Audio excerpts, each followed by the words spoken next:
We're collecting another series of our online talks that are discussing the foreign malign influence in countries of the Eastern Partnership, and we are also going to share the lessons from the EU member states, mainly coming from Central Europe.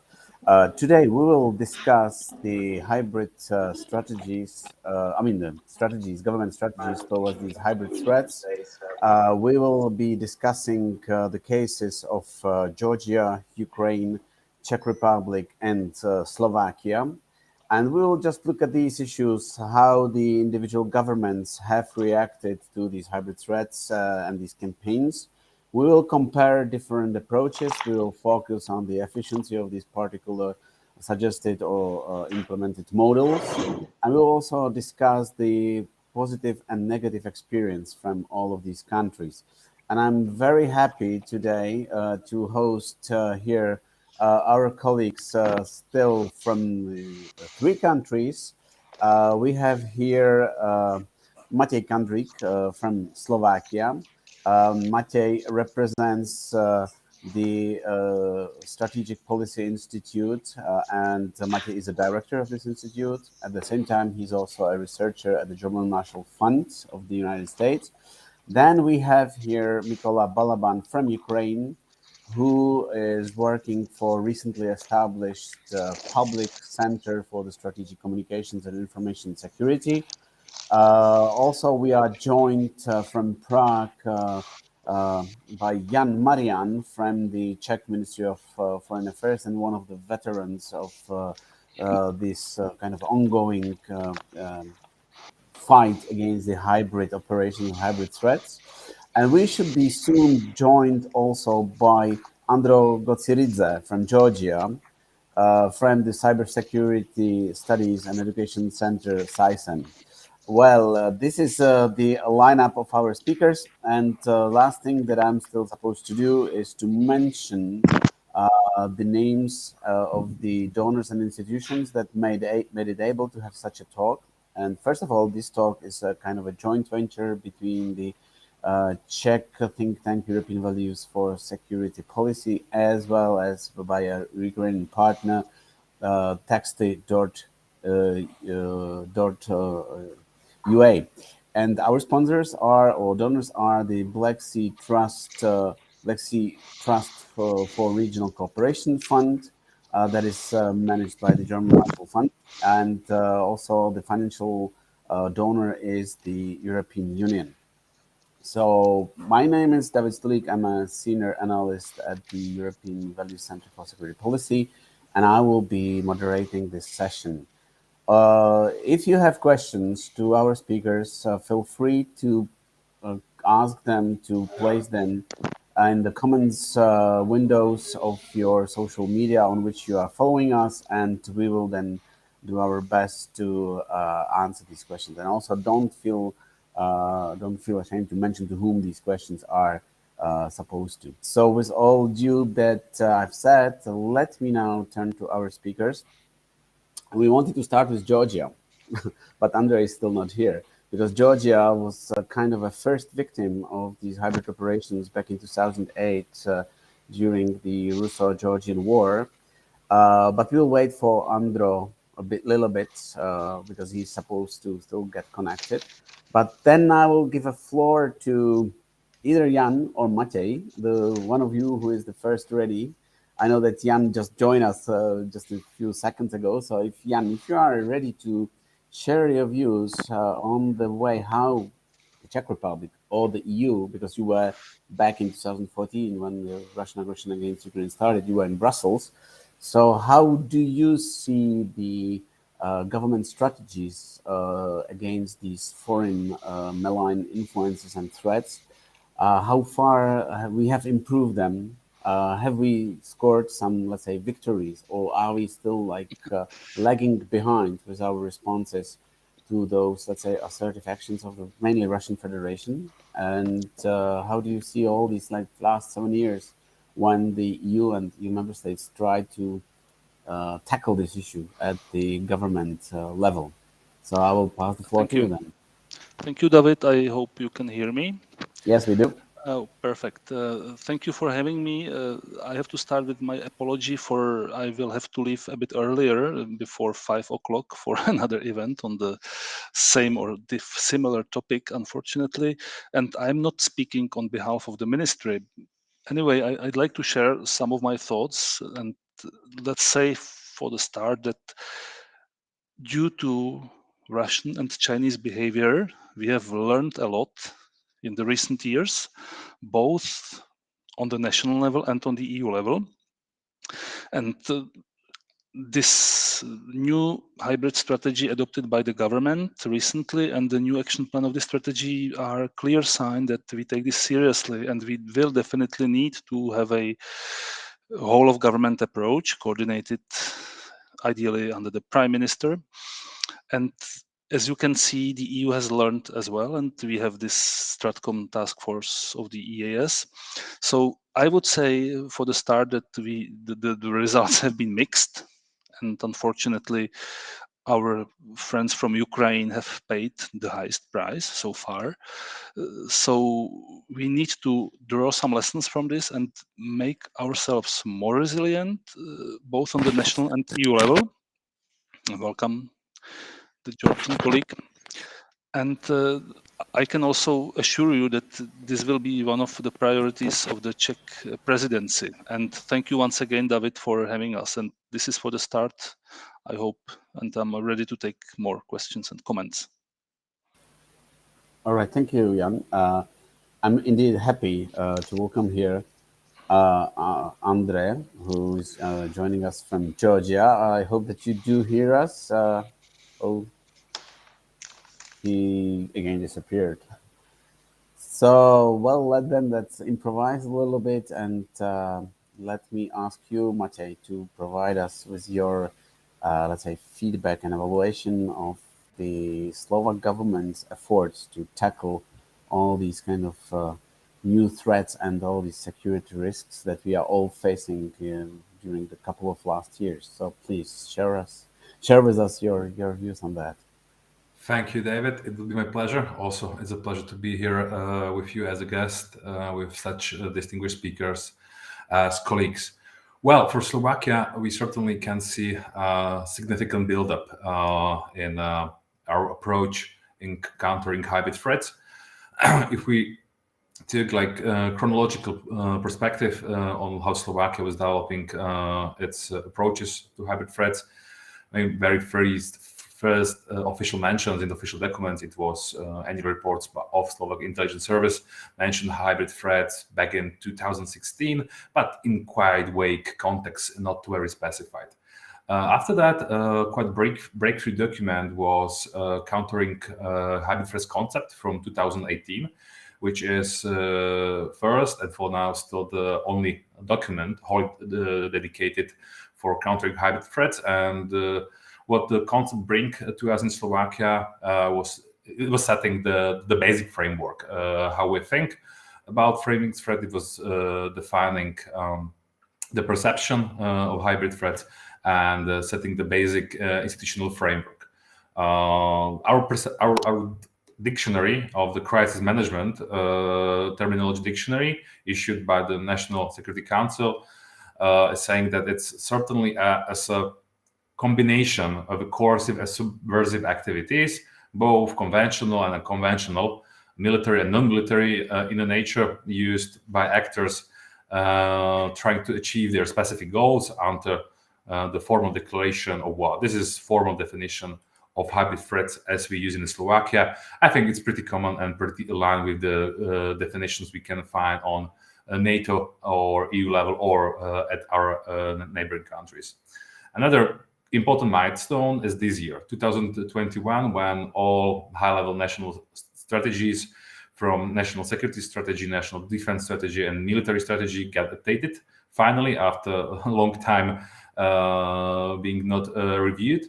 And all the documents are pushing hybrid threats as a significant and very important security issue and challenge for Slovakia. This year also brings new initiatives into the world of hybrid threats, countering hybrid threats for Slovakia, and that's national plan for enhancing capacities and preparedness for hybrid threats under the gesture of the Ministry of Interior, which is supposed to dedicate, I think, almost 11 million euros for building capacities and dedicated department units across the public administration agencies and institutions. That's quite important one. And also there is a national action plan for countering hybrid threats under the gesture of MOD, which is soon to be implemented, hopefully very beginning of the next month of the next year. So we are trying to catch up with our Czech brothers in this area too. So speaking about milestones and the most important moments were the concept from 2018, strategy documents setting, outlining the approach from this year, and the national plan and the national project for countering hybrid threats and national action plan. Right. Thank you for these introductory remarks. And I saw that Jan was not fully kind of in agreement with you when you said that Slovakia has to catch up with the Czech colleagues, but we'll come back to that later, why you are not so much convinced about these kind of pleasant words for the Czechs. But now I'm really happy to welcome here Andro Godzilliza from Georgia. I do hope that you can hear us well, right? Do you hear us, Andro?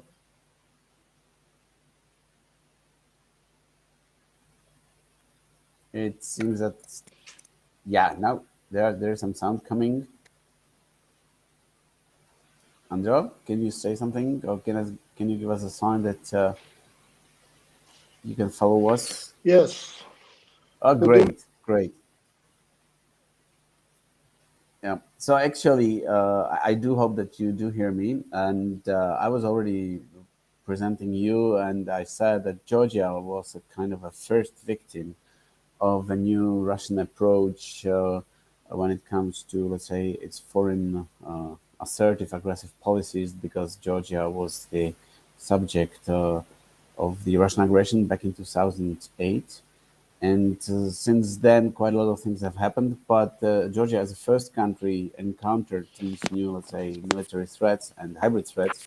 We would be interested to hear how Georgia has developed its, let's say, response to such hybrid operations, and how Georgian government has reacted in terms of, let's say, institutional setup or policy papers, like now Matej mentioned it for Slovakia. Oh, I think again we lost Andro, because I see only 4 of us being here. Okay, then still let's hope that Andro will be back. Then I will ask the same questions to Mikola, right? Because Ukraine unfortunately was the next one back in 2014. And I think that Ukraine has the most of the experience and with such threats. And as Jan mentioned, you paid the highest price. There are dozens of or thousands of lives of Ukrainian citizens that lost their lives because of that aggressive behavior. So how is Ukraine reacting to these threats? How are the institutions working with that threat? And you are representing one of them. So if you could just share your experience, Ukrainian experience with us, we would be very happy to hear that. I think you have to unmute yourself. We do not hear you. Thank you very much. It's a great pleasure for me to take part in this conversation. So first of all, you're absolutely right about the actions from Ukraine from 2014.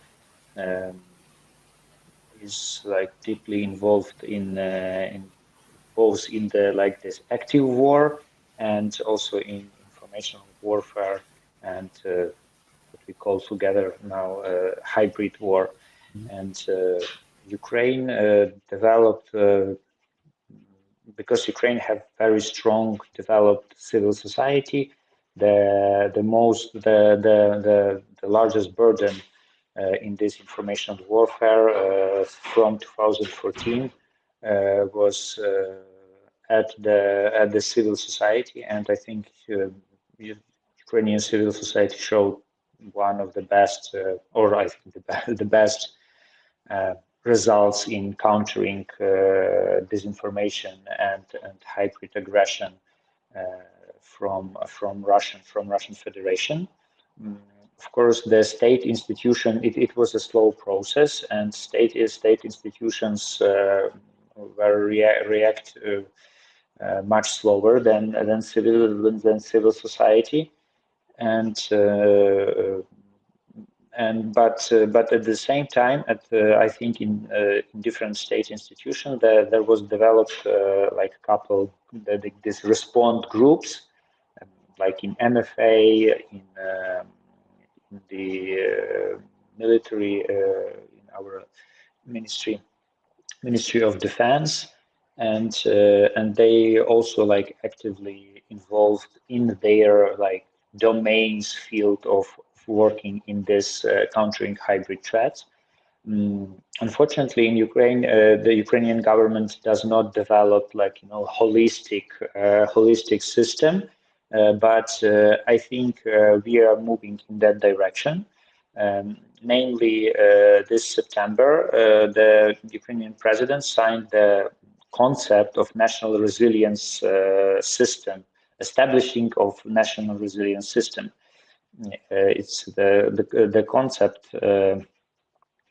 defines the purpose, basic principles, directions, mechanism, and terms of implementation and functioning of the national resilience system, aimed to ensuring the ability of the state and society to identify threats, vulnerabilities, and assess national security risk.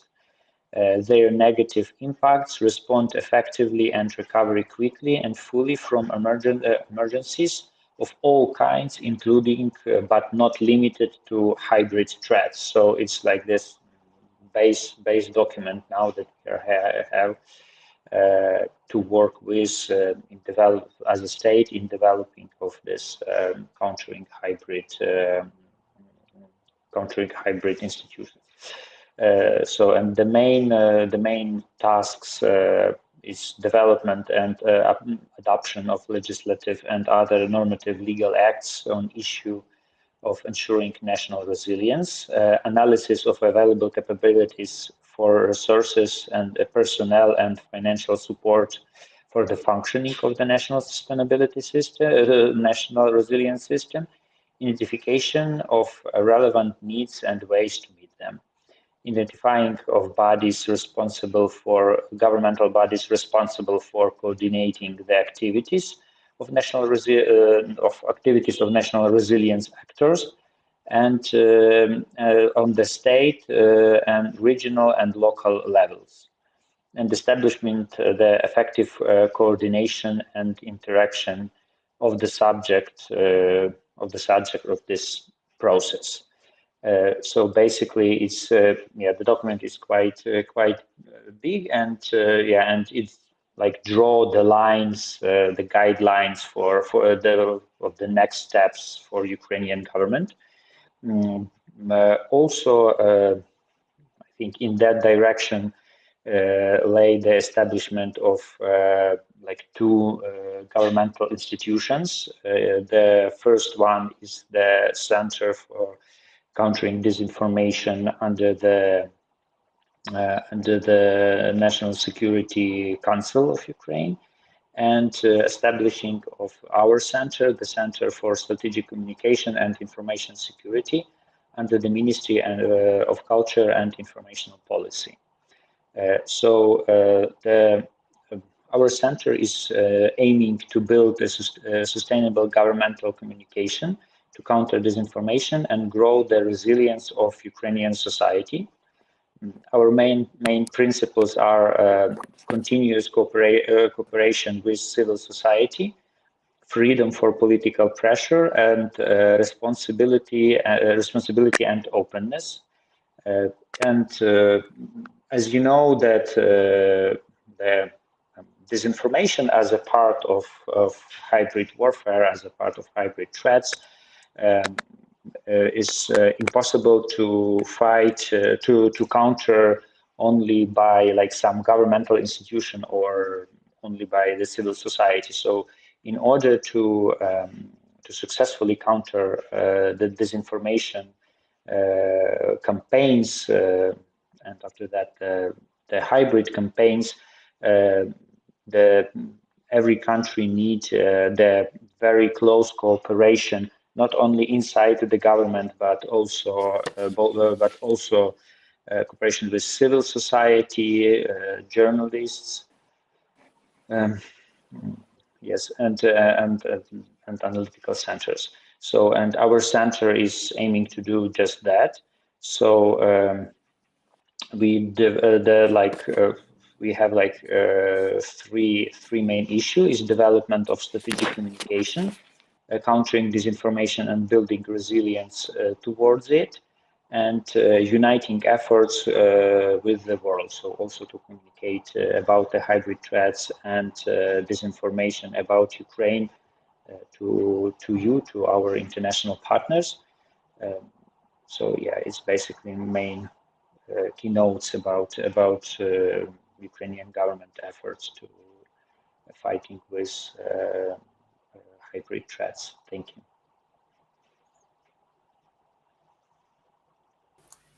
Thank you, Mikola. And it was quite interesting to hear your experience. Let me now ask all of three of you, and I hope soon we'll be joined finally by Andro.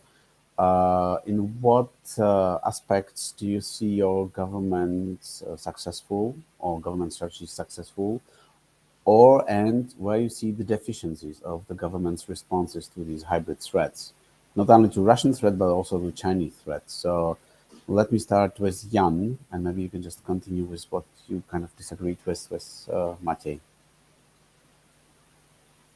I think microphone, again, you have to turn on the microphone. Jan, we can't hear you. And now? Yes, it's fine. Thank you, David. I wonder if you could ask me some easier question. maybe it should be the NGOs who would be evaluating the government efforts. But well, on the one hand, I think we've managed, for instance, on the investment screening law. Second, we've been quite active on the EU level within the EAS Stratcom team, and we are preparing some further steps within the EU and NATO. And I think we've made some major steps on the domestic coordination under the Office of the Prime Minister with the new hybrid threats working group and the current coordinator. And of course, we need to do more, and we need to mainstream, so to say, this agenda. First of all, we need to, and this is what we've been doing, we need to educate the state officials. This is what we do within the foreign ministry. We need to educate also the other ministries, the line ministries. We need to work with the universities and other in terms of raising awareness about possible hybrid threats and problems, security issues. And we need to make sure that the whole society is concerned. So this is really not only about the so-called security or foreign policy institutions within, or the defense ministry and the foreign ministry, but this is very much about the education ministry, for instance, about other ministries. So here we need to do more, and of course something can be done on the working level by us, by the officials, but then you need this buy-in from the political level. And we've seen some improvement recently, and I would say, or I would stress, that the new government has been the new government consisting of two coalitions. Both of these coalitions have been mentioning this, including the possible creation of the National Security Advisor under the Prime Minister, improving our resilience, making sure the new national hybrid threat strategy is implemented. So I would say I'm optimistic in terms of the willingness of the future government to follow up on this. Thank you. Just a kind of complementary question. What is the institutional setup in the Czech Republic on the side of the government or public institutions? How does it look like when Mikola mentioned these two centers in Ukraine? How does the Czech Republic stand on that? Well, first we have the center as well. This is the Center Against Terrorism and Hybrid Threats under the Interior Ministry. These are great people who've been doing a lot, and they've been among the pioneers of this. The national coordinator of hybrid threats is the Ministry of Defense. That's currently responsible for implementing the action plan of the national hybrid threat strategy. So they work both on the hybrid in general and the Stratcom issues. We would like to see, and this is being discussed now, bigger role for the office of the government. And of course, the foreign ministry has a role to play, since we see many, and we need to improve our capabilities as well, because obviously we see many foreign narratives. So the future Stratcom system will have to include not only the domestic communications, but also the communications abroad. And we know, and our Ukrainian colleagues know better than we do, how strongly is Russia using the hybrid threats or historical narratives. Yes, and of course we need to be able to face this and use some positive communications, but also maybe raise some historical issues from our perspective. So this is it. These are possible tasks for the foreign ministry. Thank you. And Matej, how do you see the successes and failures of your government? It will be easier for you to evaluate it because you are from the civil society. You are an expert who sits on the other side. So maybe it will be kind of an easy task for you, unlike for Jan, who is, sitting on the public institution side. So how is it in Slovakia? I believe we are rather well established on operative level. Operative level, I mean having situational awareness and enhanced cooperation on the national level, where we have a national fusion center set at the National Security Analytical Center, which is dedicated under the Slovak information service.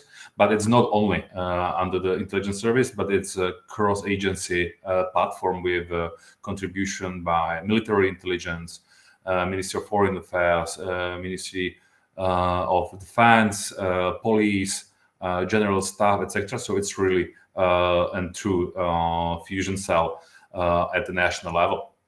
The second important part of the operational level would be SITCEN, or Situation Center of a government office, which also serves as a national contact point regarding collaboration and cooperation with foreign partners.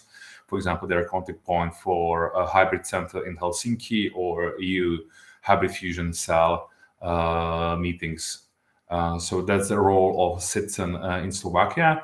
Of course, SITCEN is also contributing to National Security Analytical Center, and they are the core, the engine of the operation level for countering hybrid threat in Slovakia. And that's quite established, quite good. And now we are adding more units and more departments. Currently, we have one at the MFA and the National Security Authority, which is dedicated mostly for cyber domain. And from the next year, we hope we will add a new center at the Ministry of Interior and MOD. So step by step, we are adding the sectoral units or departments for countering hybrid threats. What we still miss is this, I would call it strategic political level, when we miss one point or a center where hybrid threats would be considered from the very highest perspective possible, which under the action plan, there's a plan to establish a new working committee at the National Security Council dedicated for hybrid threats, which we believe and hope should fill this gap, that we have also a forum to consult and coordinate hybrid threats on the political and strategic level, not only at the operational and analytic level. So if I did get it right, this kind of an overall political coordination task should be performed by the office of the government, right? There shouldn't be any line ministry in charge of that. There should be one kind of a newly established, coordination unit. At least, yes. At least that's a vision for now, that there would be a new working committee at National Security Council, and that will be supported by the Office of the National Security Council at SITCEN, which are all, of course, based at the Office of the Government. I got it. Thank you very much. Now, Mikola, I know that it might be also be difficult for you to evaluate it because you're working for the center that is officially part of the government.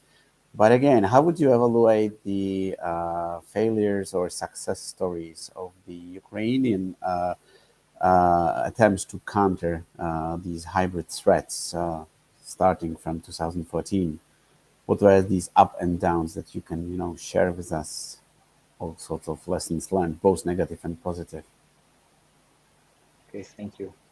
I think we in Ukraine there is also as I started to talk about that, like in Ukraine we have like good in Ukraine we have this sectoral institutions and also situation centers in different ministers, and actually they are working quite well, and they are good. But the main problem for Ukrainian government, by so far as I see it, it's like this broader coordination between these centers. So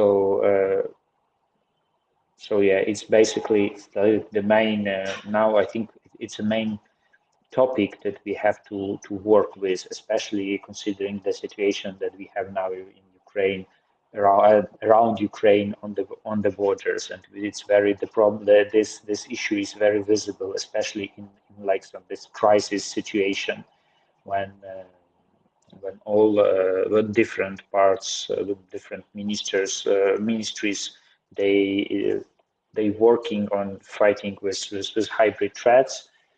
But sometimes it's very effectively, but this problem with coordination and circulation of information is on the table. Yeah, it's basically that. About the ups and downs, it's quite hard because so much happened around, and so much happened during this since 2014.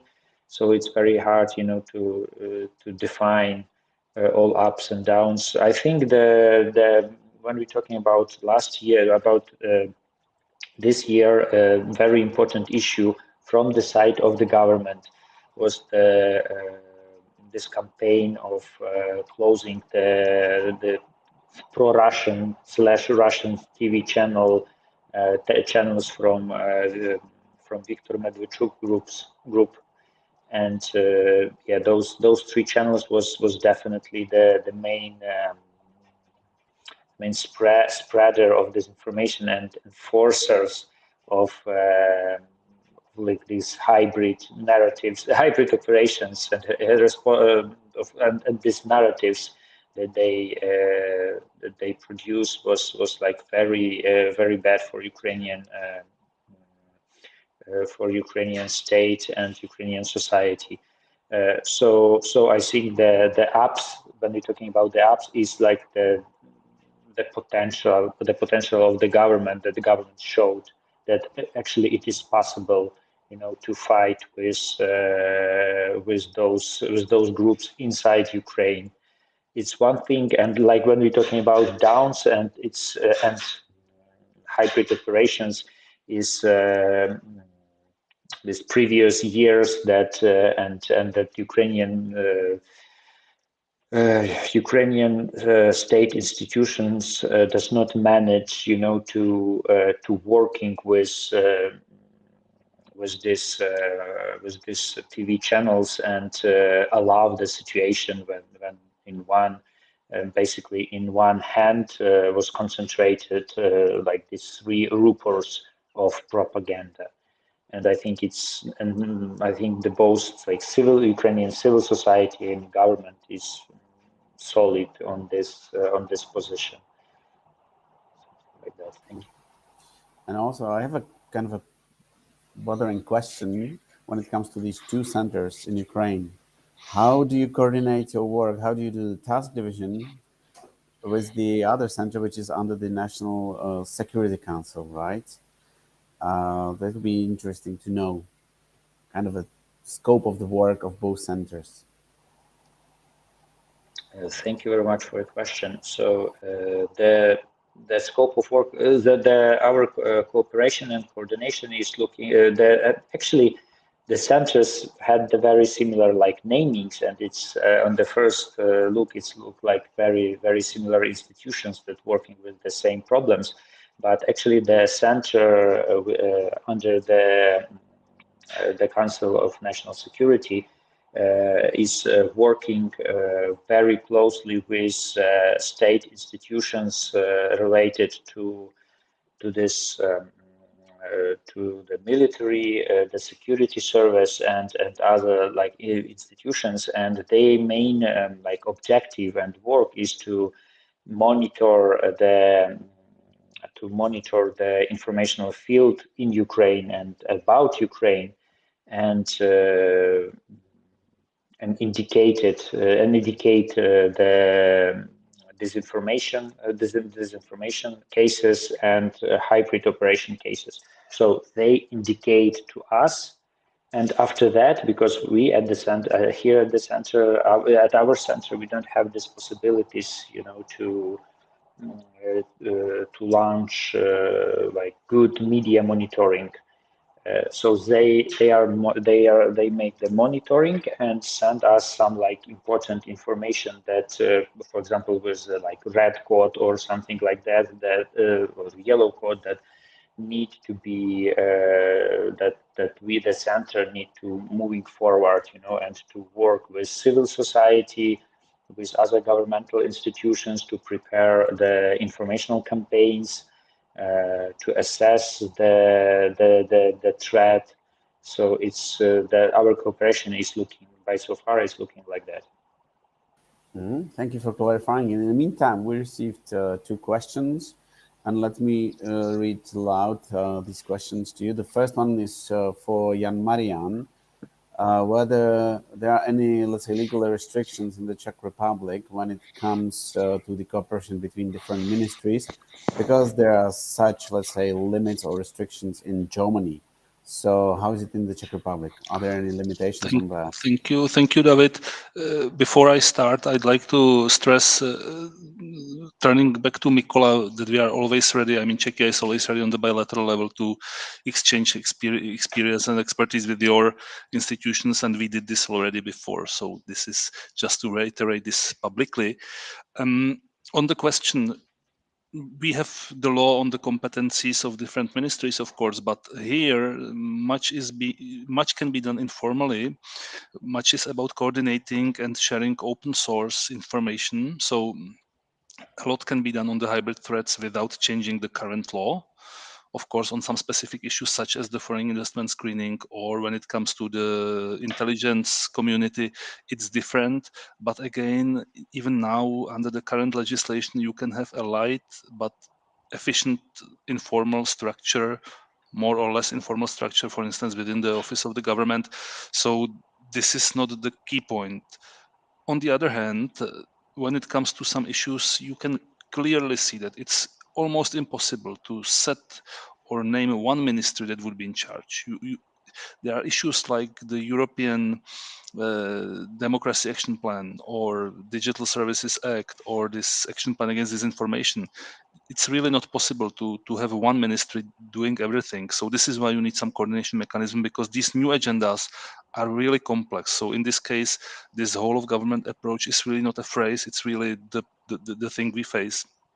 And just, if I may, for one more minute, on what was said before, I mean, the state has to learn to communicate, and our counterintelligence, for instance, has been very active in the recent years. So they've changed their attitude. They are more public, and they speak about the threats. And we, of course, need to learn these things, because this is new for us. And of course, in Czechia, this government strategic communication, this can be still, for some people, something that's somehow related to government propaganda that we know from the 80s.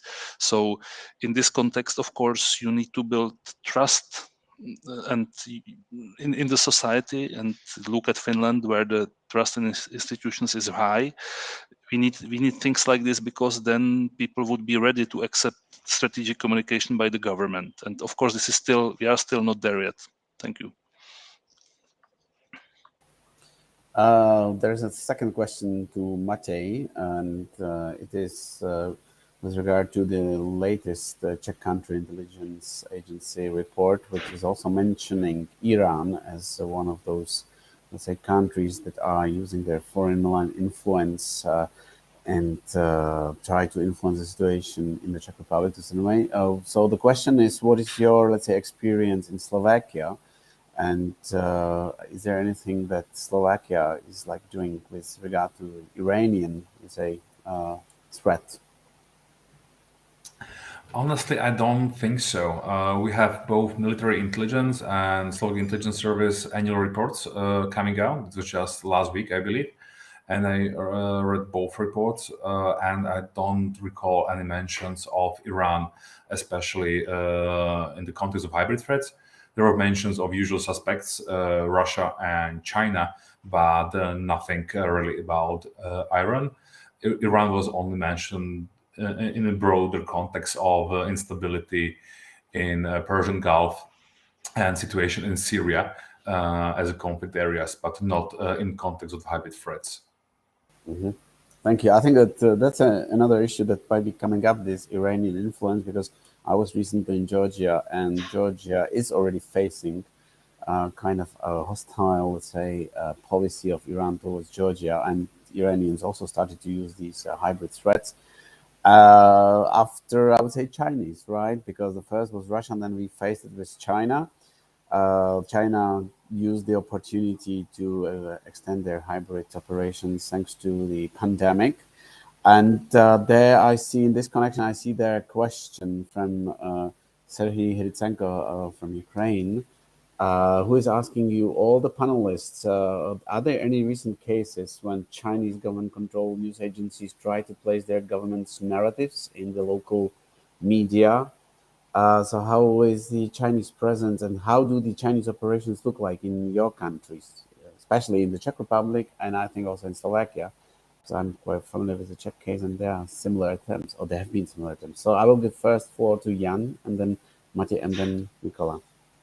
Thank you, David. Well, I'm not a China expert, but we've seen a lot of activities by the Chinese government here in the recent years. There have been some scandals with some Czech experts and public figures being somehow connected to China. We've seen this. And as to the media, what we've definitely seen are paid advertisements. So the Chinese embassy has been buying space in the Czech newspapers, or they've been sponsoring some minor newspapers. So this is what we see, obviously, and I think now it's being discussed quite often, and this is why we need also some manuals, for instance, for universities and other institutions. So this is very high on the agenda of the expert debate on the security in Czechia now. Okay, so let me summarize it. There are paid articles, paid materials that are placed in the Czech media, and these articles come from the, let's say, official state Chinese institutions. So, Matěj, is it the same way how Chinese are operating in Slovakia? As far as I know, it's pretty similar. We saw also cases that something what should be described as a paid advertisement wasn't actually, but it was clearly promoting and connected by the Chinese influence and Chinese interest.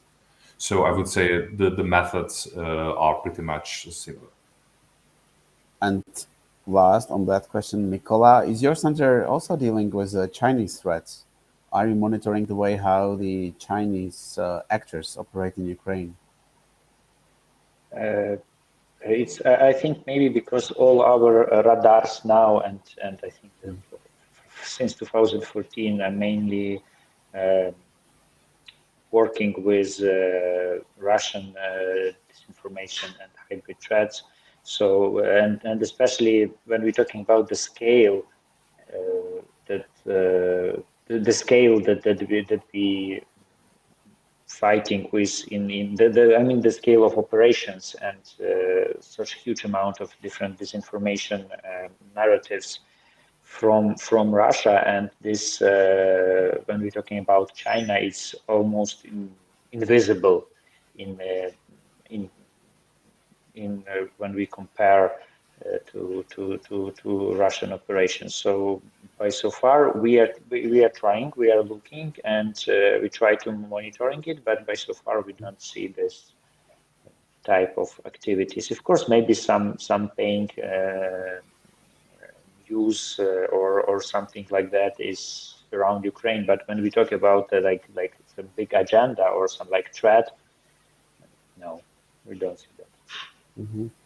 I will now here replace Andro, who couldn't join us because when I was in Georgia last week, we heard quite often that China is a sort of a third kind of a partner or third side behind the scene, and China is being treated as a sort of geopolitical balancing power that is, neither behaving like Russia nor like the West. The EU doesn't pose any, let's say, conditions on the cooperation with Georgia. So for Georgians, it is a sort of a partner that is helping Georgia to balance its geopolitical interests. And I think that the question that we got here from Serhiy Hrytsenko indicates that there are similar attempts of Chinese to buy this space in the media, and in that way they are trying to influence the public discourse and public debate in Ukraine. Right. So here we are down with the third actors like China and Iran, and there's another very interesting and very important question that is a sort of let's say important factor for the successful government campaigns against the hybrid threats, and that's the trust between the people, between the citizens towards the governments, towards the public institutions. So how would you advise to build that trust between the government and the citizens and the taxpayers?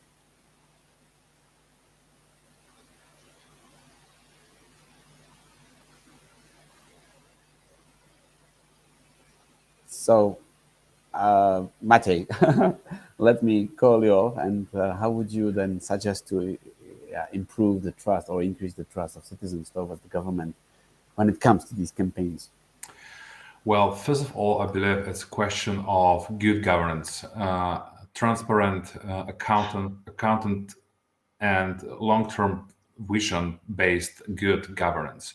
I mean, citizens are very perceptive on the situation in their countries, especially now with the COVID situation, when we see our governments often mishapping their communication, but not only communication, but also actions. So for me, I would really pick the issue of good governance. Going back to the idea of a social contract between citizen and government, I mean, if the solid services and basic perception of security is provided, citizens are less keen to search alternatives for the current political system or regime. So good governance is a big part of the answer, and it's connected with good communication, or nowadays how we like to call it, strategic communication, that the government, especially in our region, we are not really used to approach citizen and explain, describe, and advocate for their steps and decisions and policies. These are, of course, a matter of political debates and getting political points. But from the state, we need more. We need a systematic, well-structured communication towards well-defined target audiences, and not only communication, but again, actions, policies are also part of the communication. So in this regard, good governance and good strategic communication are connected issues. So these two big things I would like pinpoint as a basic benchmark for rebuilding trust between citizens and the state and its institutions. Mm-hmm. Thank you, Matej. These are indeed two important factors, strategic communications and good governance. And I saw Jan was giving us a sign that Yes, was this much is before. Yeah, this is a sign of technical announcement. I'm sorry because I will have to leave you now. Thank you once again for this opportunity. And should there be more questions related to Czechia, please feel free to send them to me, and I can come back to the people individually. So thank you once again, and good luck with the rest of the meeting. Okay, thank you very much for joining us. And if there are any questions addressed to you, we will collect them and we will forward them to you. And you can then have a direct contact with those who are asking these questions. So thank you very much. So then, Mikola, how are you trying to build the trust of your, let's say, Ukrainian compatriots towards your institution, towards your institute, or towards your center?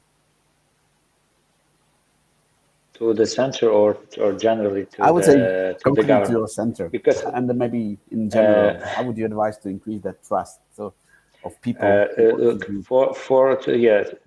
So for it's like very in addition to the positions mentioned about, which I agree absolutely. It's like clear messaging from the government, one voice policy.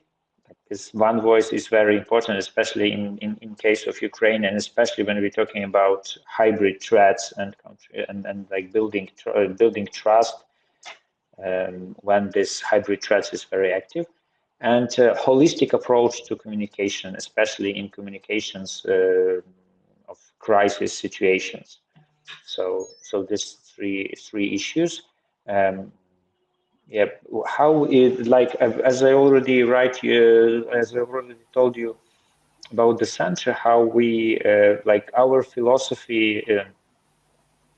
We have like very simple philosophy to be as open as possible and very sincere in our communication, and it's only possibility to moving forward this trust between institutions, between our institution and society and people, taxpayers.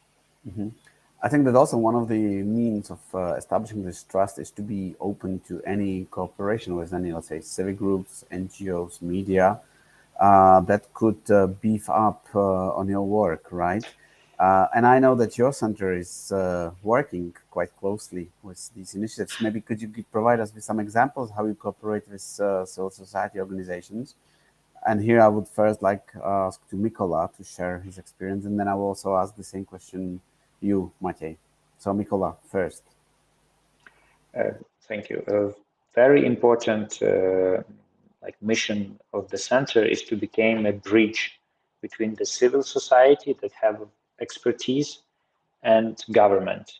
So we have like couple tracks of cooperation between the civil society and the center and the government. For example, one of this cooperation we on every week basis provide like um, annual press conference and with our partners from VoxCheck, and they share their findings, the monitoring on disinformation, the key disinformational narratives. They publicly share, and yeah, we work together. And after that, also they publish their material on our web page. So it's one of the issues.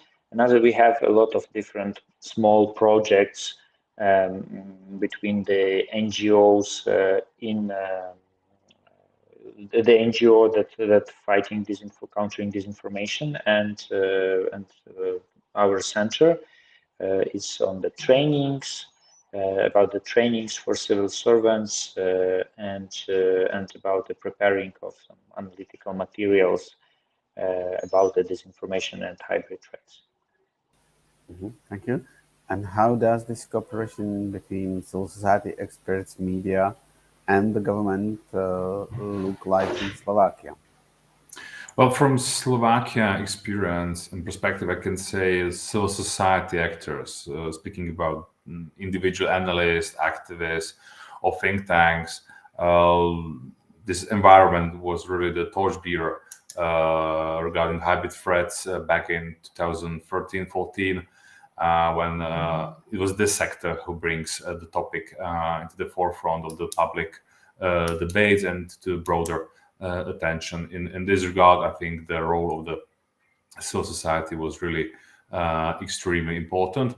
And nowadays, it's a little bit changing, but still the participation of civil society is crucial. Documents, official documents of Slovak Republic for dedicated to countering hybrid threats are clearly stating that we would like to apply so-called whole of the society approach, meaning inclusion of civil society, but also private business, academia, etc., into one umbrella approach, connecting all the resources you can find in the country. One, some people call it rather whole of nation approach, which regarding hybrid threats seems to be the only logical way how to proceed, because the traditional sectoral approach really doesn't cut the problem for us.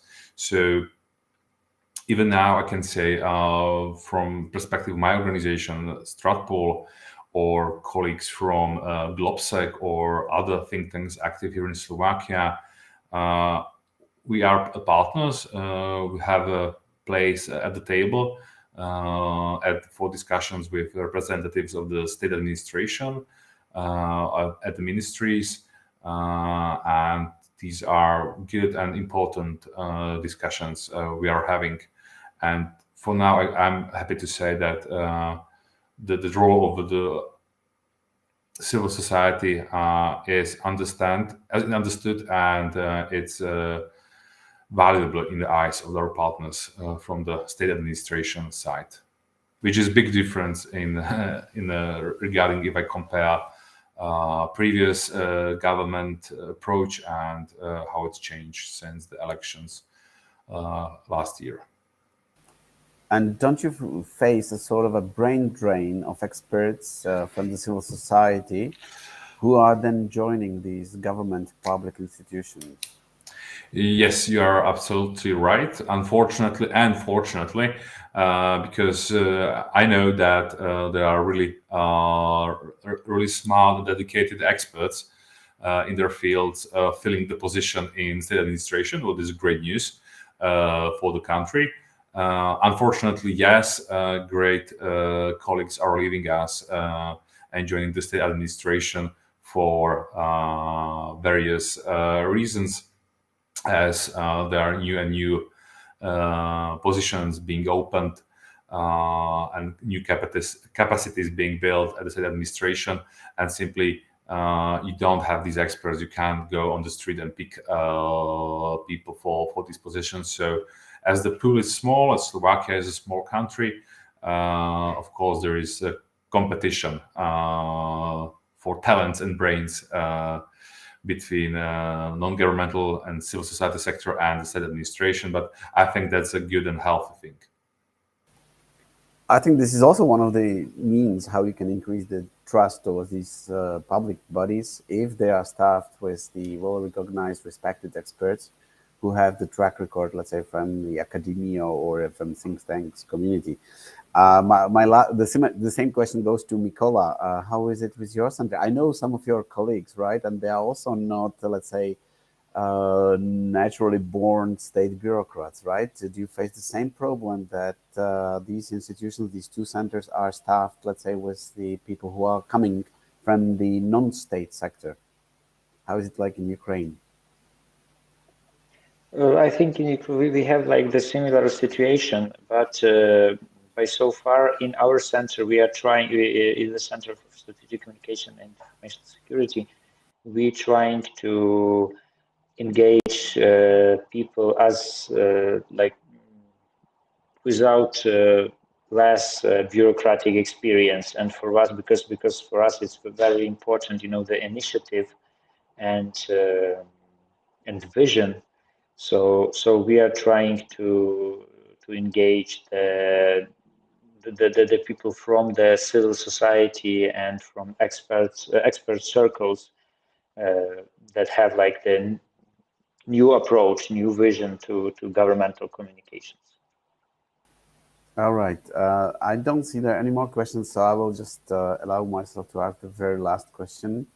When we look into the future, do you think that the strategies that we have, that our public bodies have towards these hybrid threats, they would succeed? They will kind of save us? They will defend us from the foreign malign influence?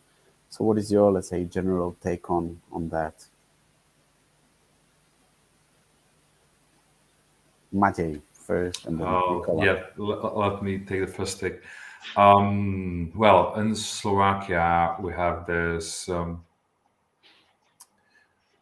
strange tradition, I would say, where we tend to have really good and precise strategies, which on paper are everything is fitting, well written, and you can see that the documents were prepared with great care and understanding.